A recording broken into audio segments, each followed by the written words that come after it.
Hello, everyone, and welcome to our next interview. I'm excited about talking with our guest today, not only because we're going to be talking about pivoting, we're going to be talking about the changes that they've went through as we all have been navigating this pandemic world that we live in, but I'm also excited of hearing a little bit about their story, their passion, the reason they started BReD, this award-winning bakery, vegan and plant-based bakery. And I want people to not only take away the idea that we all have to pivot and navigate these waters that we're in, but it's also important to build a business that is truly kind of guided by your mission.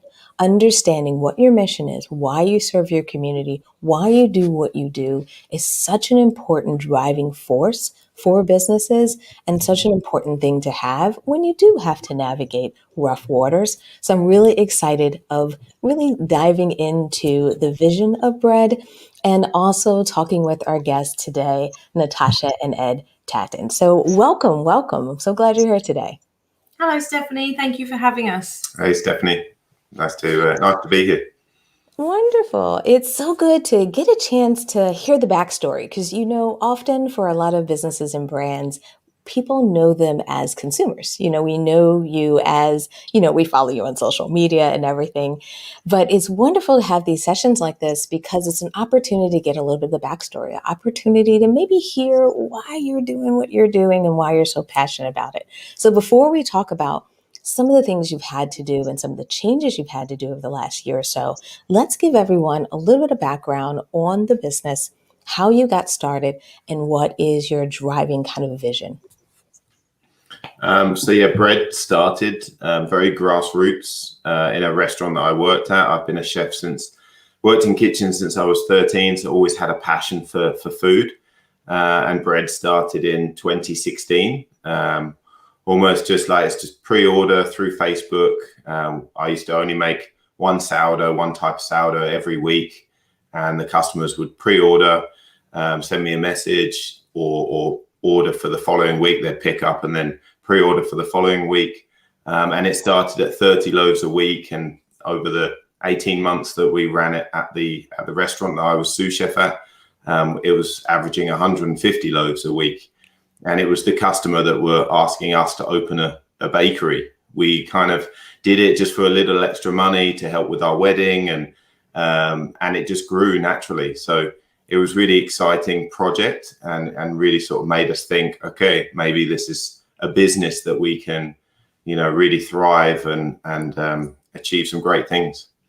He did skip a step though, because he would make bread for our yoga teacher, Tina James, and take it to the studio just as a gift. And then all the yogis would smell the bread and they'd go, "Oh, this smells pretty good. When can we get some of this bread? Are you going to be selling this bread?" And that's why he started selling the bread.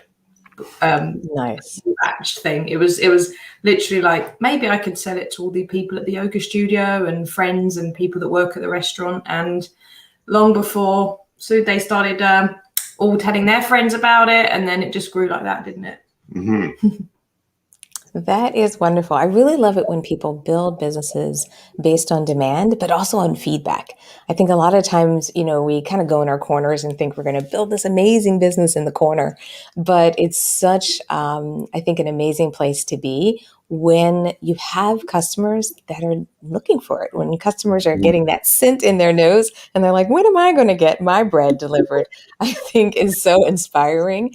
And also, I love your story of going from 30 loaves to 150. I almost, had to sit down from that because that's a huge demand. That's a pretty big jump in a business. Were you kind of surprised or set back from that demand, or were you expecting it just because, you've been in, being a chef, being in food services, you knew that things would ramp up over time? Or were you kind of surprised by how quickly you were able to grow?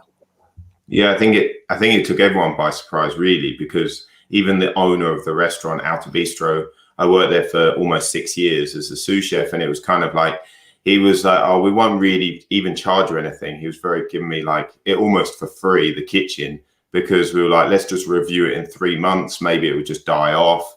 there was no expectations. And I think that's why it worked so well. It was kind of like Natasha said, it was word of mouth. It was almost like this underground bread club, almost like Fight Club. Like all the mums would like tell each other, and they'd be like bump into each other when they were picking up on a Thursday morning and be like, "Oh, you're here.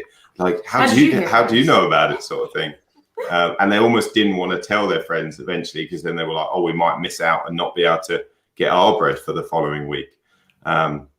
So yeah, it was a nice organic sort of growing, and it was good as well, because I had all the equipment that I needed there. Even though eventually we did grow out of that equipment, I kind of thrive. I like being busy. I'm a bit of a workaholic. So the fact that I was making the bread on the Wednesday, putting it in the fridge to ferment overnight, and then doing my full shift, Wednesday, Thursdays, I was working about 18 hours each day, back to back. But it was just getting that direct feedback from the customers that sort of drove me to keep going. Now, how did you know you were ready to open a business? Because, it's one thing when you have customers, it's one thing when you start selling product, but knowing that you're going to take on all the other responsibility that comes with running a business, how did you know you were ready? Or did you just kind of take a little bit of a leap of faith? Well, the restaurant started getting more known for Ed's bread than their restaurant food. And they sort of said to him, they wanted to absorb it into their restaurant setup, and he could potentially become a partner, and, maybe they'd start a sandwich shop on the side and this kind of thing. And Ed was vegan. So he said, well, yeah, like, that would be cool if it was like all vegan. And they were like, yeah, vegan, and maybe some ham and some cheese. And it was kind of like, at that point, it was basically go along with their vision and become part of the restaurant, or start something separate. And I think we were both at a point where we wanted to be working in alignment with our values, not just. And also I think we were ready to start our own thing where we had full control. So we knew that we would have to close down BReD for an amount of time while we looked for a brick and mortar, place to open a bakery. And it did end up taking us, I think, about a year and a half from closing it at the restaurant to reopening BReD as it is now. Obviously finding a place, and then renovating it and getting all the equipment. But we definitely felt ready. We're both sort of very driven, and we knew it had to be 100% vegan, as we were both vegan. And there was nothing like that in Whistler.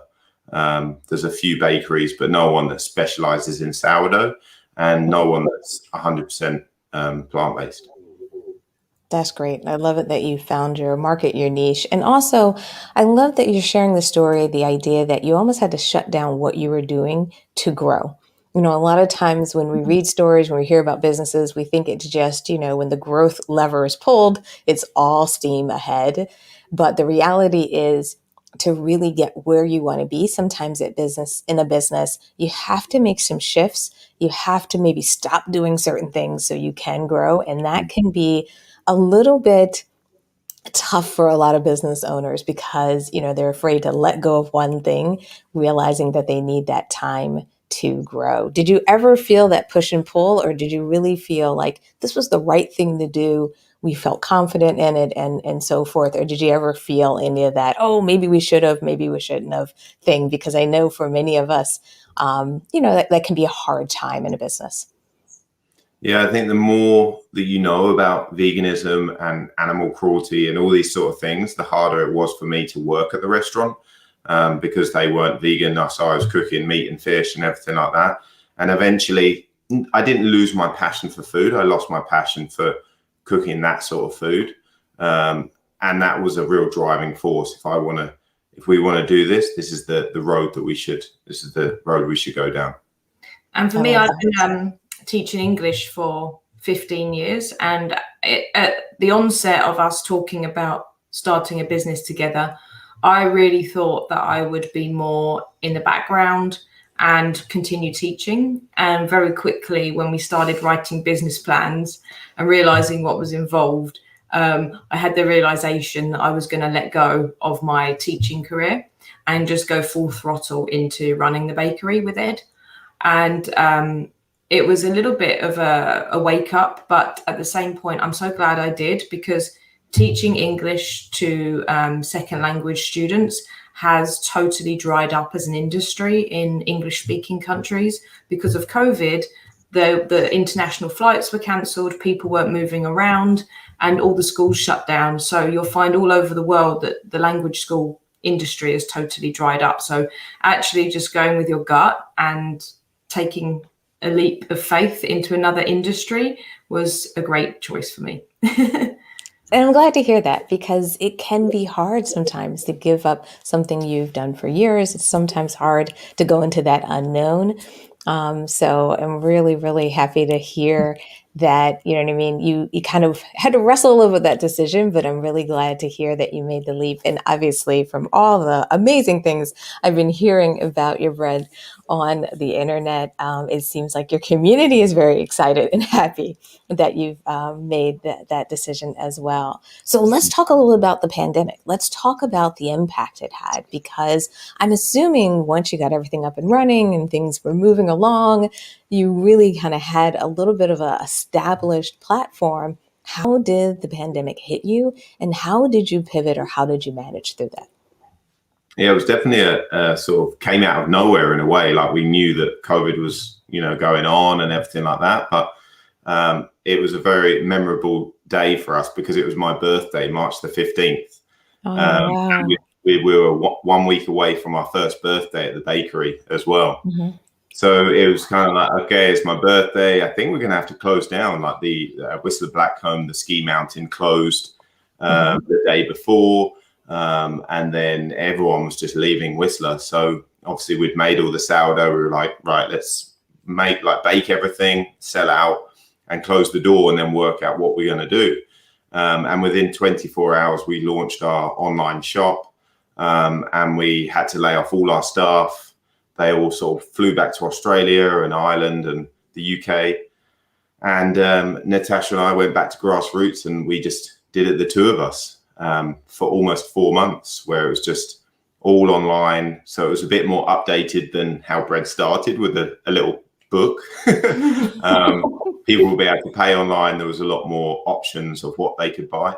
And then they could schedule a pickup time. So we'd only have one customer in the shop at a time for every 5 minutes. And we did 10 hours of pickups. So it was a very full-on day, every 5 minutes. You can imagine how many people that was coming in and out. Natasha managed all the pickups and the orders, and I did all the baking. But it was a way that we could keep our brand alive, keep the local community with their bread. We make pizza dough and all these other sort of deli items like marinated olives and organic hummus. So it was a really good way that it sort of forced us to start this online platform, e-commerce. But we'd had, prior to COVID, month on month, record-breaking sales. It was like every month was a record-breaking month. And it was like, it's just getting bigger and bigger and bigger. And it was like, we need more staff. We've got to make more. And we've just grown the team. And we had this great team, and everyone was just such a rock star. And the customers were loving it. And there was a line out the door. And it was just like, oh, the mountain's shut. Is everything closing down now? And we're like, we can't lose this momentum. Like, we're on a wave. Like, we're surfing a big wave right now. We got to get to the beach. Like, we're not jumping ship now. So for us, there was not even a moment of hesitation. It was like, right, we got, I remember the customers saying to us on the last day, are we still going to be able to get bread?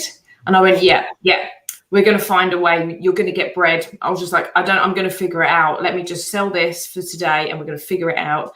And then the next day, I remember my friend is a hairdresser. She was over my house doing my hair. And at the same time, I was on the computer, just like with all these orders like flying in. And it was just insane. I was like, I couldn't believe that many people were so prepared to get online and order bread straight away. And there was a lot of panic buying, wasn't there? Yeah, it was great. We would sell out within a couple of hours for like the Saturday pickup. It was really insane. The locals really didn't want us to close down, and they did everything they could to support us.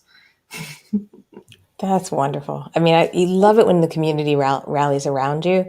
And also, I love it because it was such an interesting time, because so many people were at home.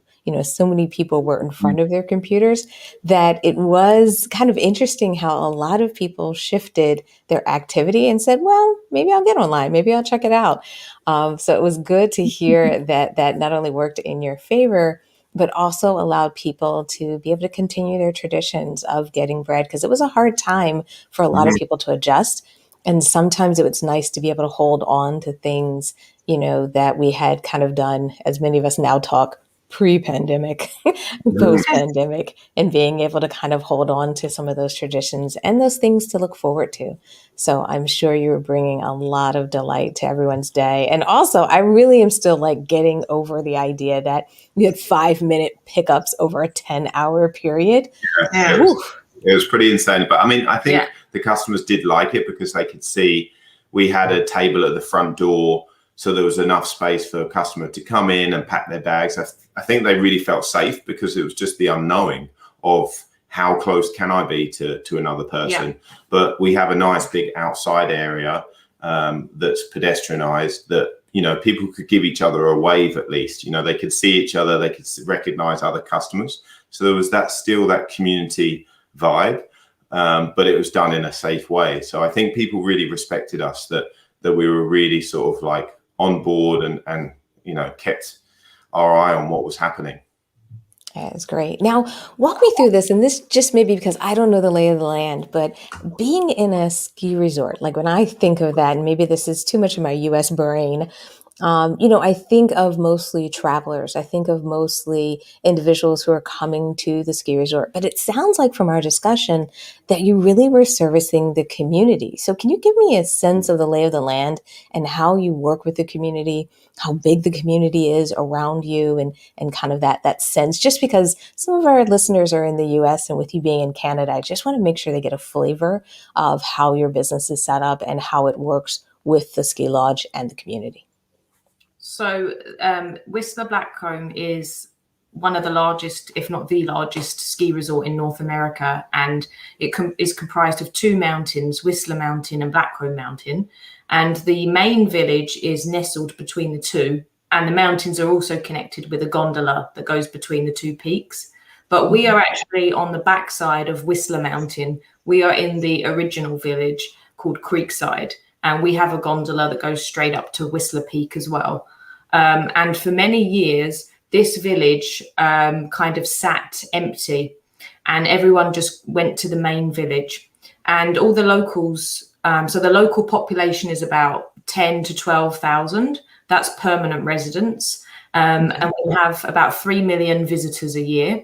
And so when we're in peak season, like in the middle of winter, the population of workers doubles at least the permanent population. So we have like 20 to 30,000 workers in the winter, servicing 3 million tourists that come up per year. So it is definitely a lot of tourism, and we probably take 3 times or 4 times as much money on peak days compared to off-peak days. But the locals are the ones that keep the resort going year round. There are lots of year-round positions, and there are lots of restaurants and grocery stores that stay open. We have a big bike park in the summer. And so we have a lot of hiking, a lot of wildlife watching. We live in harmony with black bears. People love coming to Whistler to see the animals, to jump in the lake in the summer.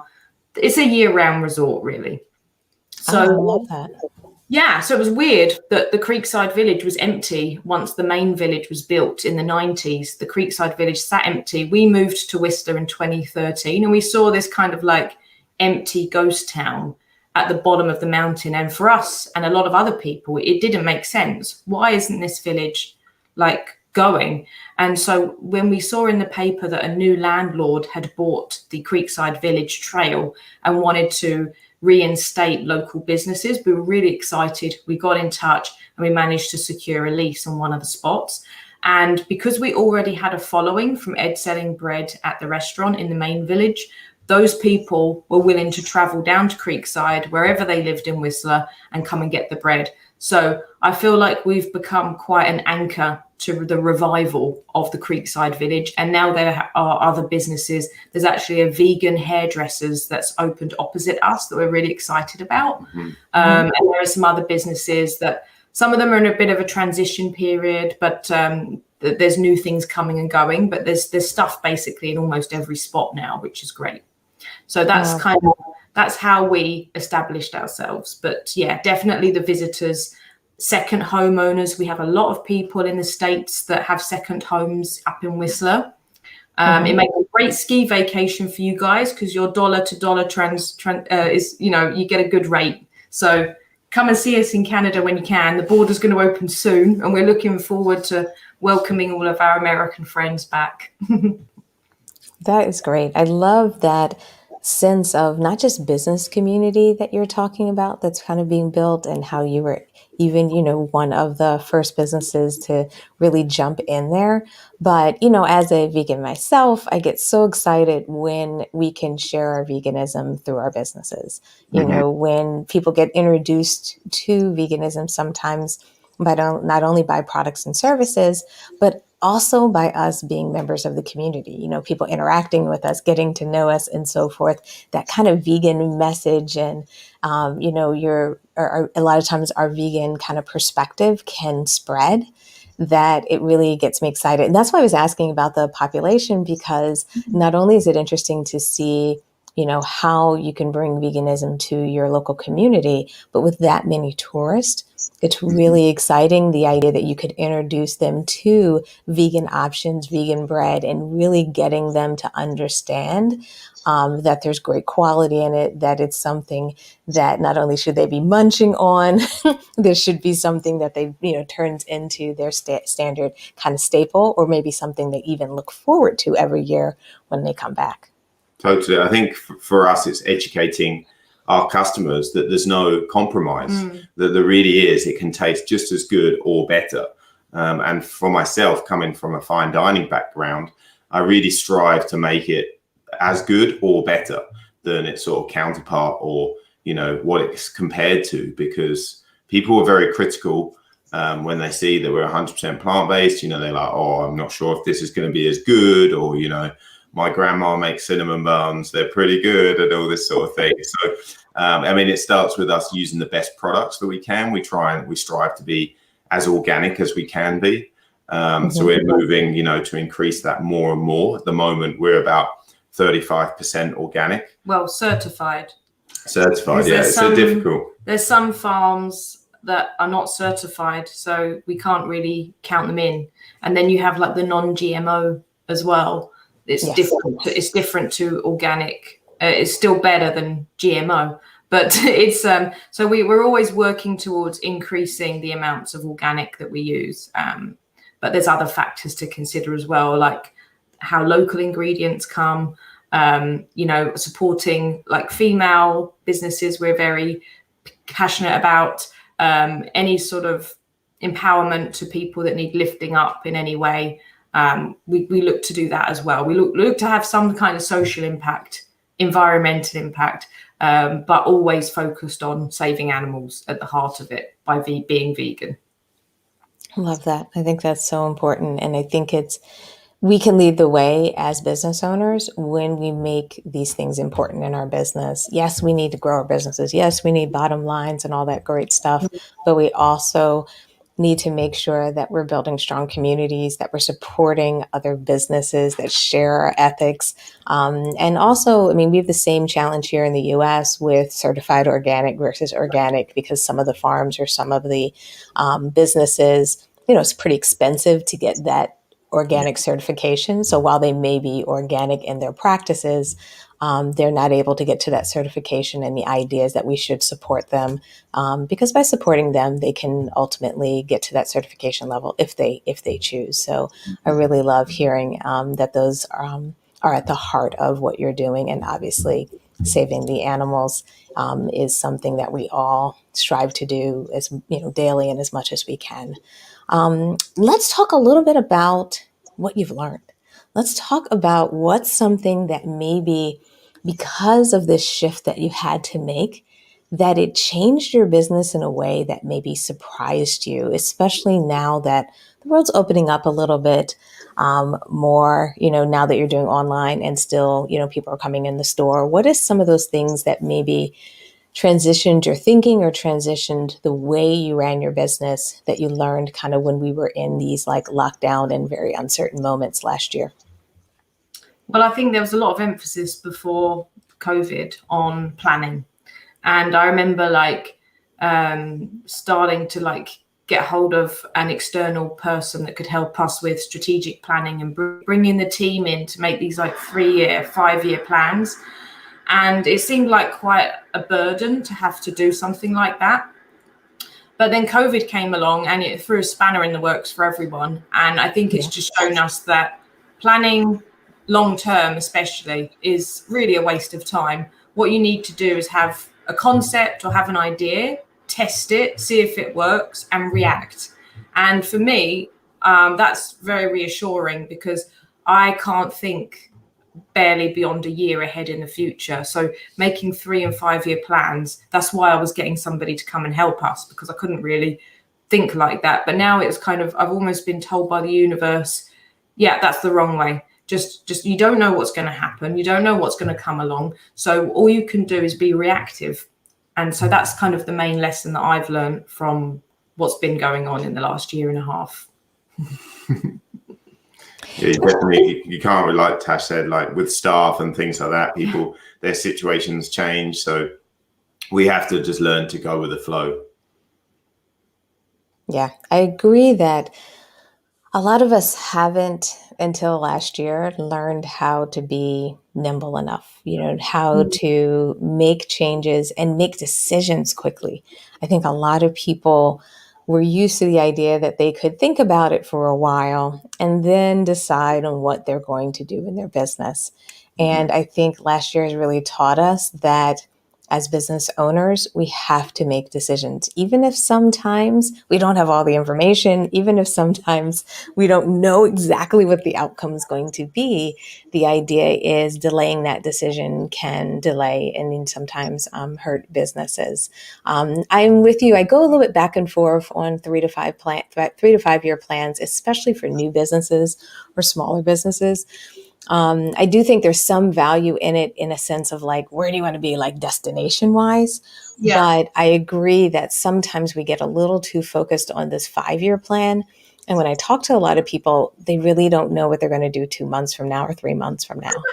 So, it's one thing to, be 2020, such and such, or, know what that's going to be. But I still think for most businesses, even having a 12-month plan can be amazing. Not so much I'm only going to do this and do that, but making sure that you really know where you're going to be a year from now. Because a year from now, most of us can visualize. Most of us can get a sense of what it could be. So I agree that sometimes we're going a little too far out when we're planning our businesses because we need to know what's really going to drive, our business in the near future and what does our business need.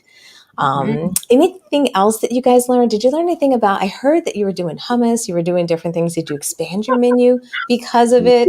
Did you expand it and then shrink it or change it? Because I know even for me and a lot of the clients that I work with, we found that people were almost using it a little bit as a testing ground to see what might work. And it made more people comfortable with testing and realizing that it's okay to do that in your business. You don't have to exactly know. You let customers let you know. Totally. Yeah. I mean, the hummus was kind of like a bit of an accident. We were trying to have fun with the menu before COVID, and we were like, what are vegans known to eat? And they love hummus. So I came up with a hummus cookie, which confused quite a lot of people. But I was like, it's chickpeas, it's tahini, it's lemon. There's no garlic in there. But it was it took about 3 days to make this cookie because you had to make the mix and then let it set and then shape it. And then we rolled it in sesame seeds. So it was coated in these sesame seeds and it was delicious. And it was gluten-free. But it took a lot of, labor to make it. So when we closed down because of COVID and moved to online and it was just myself, I was like, there's no way that I can spend all this time making this cookie. But I had all these organic dried chickpeas.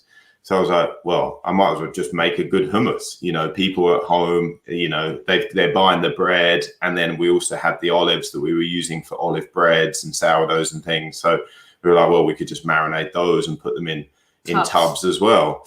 So it kind of just came from, okay, what do we have on the dry store and part of our inventory? And how can we use that? Like, is this going to go on for 6 months, or is this going to go on for a year? This is money that we're just sitting on. Yeah. And if we can turn that into, you know, profit, then that's only a good thing. Customers had asked us when they had the focaccia, oh, do you guys sell these olives? And we were like, no. We were just kind of like, we were selling so much focaccia. Why would we even bother to like start marinating olives for sale? But then obviously, as Ed said, when you have to pivot, you rethink, like, oh yeah, like all those people are asking for the olives. Let's just start selling the olives, because that's like hardly any prep at all. You're just tubbing up olives and off they go. And now the joke is it's kind of saved our business, because every time somebody buys a loaf of sourdough, we do the old upsell. Any hummus or olives with that today? And then you can get a purchase that's, you know, $10 for a loaf of bread, add hummus and olives, and you're looking at, you know, over $20. So it doubled the spend per head in the shop. And so that alone is growth.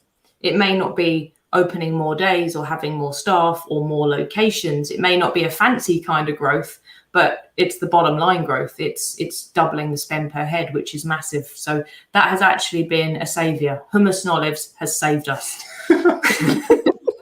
I love that. And I think sometimes people think of that, like you said, that fancy growth, like, oh, I need another location and everything. I really think it's smart growth, to be able to give your existing customers more of what they want. You know, and like you said, it's more of what they even asked for. You know, I can imagine if I picked up some bread, I'm probably going to open up that hummus on the way home and just grab a couple of pieces because it's so good. That is really, I think, such a great way to build your business and also keep your customers happy. Because I don't always believe that growing a business means it has to expand the time that we work in our business. Growing a business has to stress us. The idea is that growth should really be able to come from making happy customers and also finding solutions that allow you to better serve your customers. So I think it's just brilliant. And I love what you're doing. Laura just stopped by and said hello. Laura said she's looking forward to coming up from Bellingham. So it looks like I'm going to be maybe... I'm going to be seeing Laura probably really soon. So as we wrap up today's session, I always like to wrap up with two things. Number one, I want to make sure that people can get in touch with you. So let's give them the website, social media. Let's let them know. I assume you're not shipping to the US yet, are you? No, we have had people. We had a gentleman, I remember the first year, he'd come on holiday from Miami. And he was like, he calls me and he says, I just need the cinnamon buns. He was like, I need 12 cinnamon buns. I can't stop thinking about them. Please ship them to Miami. And I was like, I'm really sorry. Like, obviously you had them fresh. They were probably still warm. You know, I don't want to send them to you and they'll be like 3 days old or something. I was like, sit on them for a week. We look forward to welcome you back. Hopefully that's enough of a draw to bring you back to Whistler. But yeah, our website is edsbread.com. So EDSBRED, because it's Ed's bread, even though Tash should be a big part of that as well. And then you can also follow us on Instagram. It's Ed's EDS_bread, BRED. And I try and post lots of sort of tutorials if people are interested in sourdough, making sourdough techniques, photos, and specials. So that's kind of handy. And then if any of your listeners have any questions, like they're, you know, into vegan baking and sourdough, they can always send us a message, and I always try and reply to everyone through Instagram. And then for Laura in Bellingham and anyone else that's going to be coming up, well, from all over, I'm sure Stephanie has a very international audience. So if anyone's coming to Whistler and wants to order online to guarantee that they'll get their cinnamon buns, they'll get their sourdough bread and their hummus and olives if they wish, we will add a discount code to our online shop. So edsbread.com, EDSBRED.com, and just type in vegan mainstream and we'll give you 10% off your order. So that's a little something, and we'll make sure that doesn't expire, because we don't know when you're all going to come and visit, but when you do, it's going to be there for you. Oh, that is so wonderful. Thank you so much for doing that. I really appreciate it. It's wonderful when people can not only get a little bit of discount, but what I'm really excited about is that they can order online and pick it up. I'm a really big fan of that because, that way you have your order, you have your favorites. And then also it's a great way to, continuing to pick up and get the items that you love. So thank you so much for doing that. Coupon, we'll make sure that we share it as well and let everyone know. And we'll continue to share it over time. Like you said, as the world starts to open up, hopefully we can get some more folks coming up from the States coming to check you out. So as we wrap up today, if you have any final words of wisdom, if you have any final words of recommendations, for any of my folks out there that are maybe struggling, maybe that are feeling a little bit frustrated or just maybe having a bad day, because sometimes as business owners, we have bad days. If you just have any recommendations for them to kind of inspire them to keep going, to inspire them to, keep moving forward, because I really do feel like we need so many vegan and plant-based businesses out there. We need vegan starting businesses and staying with them. So if you have any words of wisdom that each of you would like to share, I'd love to share it with our audience. I would say, meet other vegan business owners, and you'll find that we're all going through similar struggles and challenges. So for me, being part of things like Viva's or the Women's Vegan Leadership Network run by Katrina Fox, that's a great group of vegan women leaders that you can join. There's Vegan Business Tribe, which is run by David and Lisa in the UK. These are two international business vegan groups. And then you'll often find that there are more localized ones to your area. We have one based in Vancouver. It's a group of vegan business owners that meet up online and have little webinars and kind of informal chats. You can meet people and then connect with them on LinkedIn. And this is kind of how Stephanie and us kind of met, is through being part of these organizations and meeting people that then refer you to other people.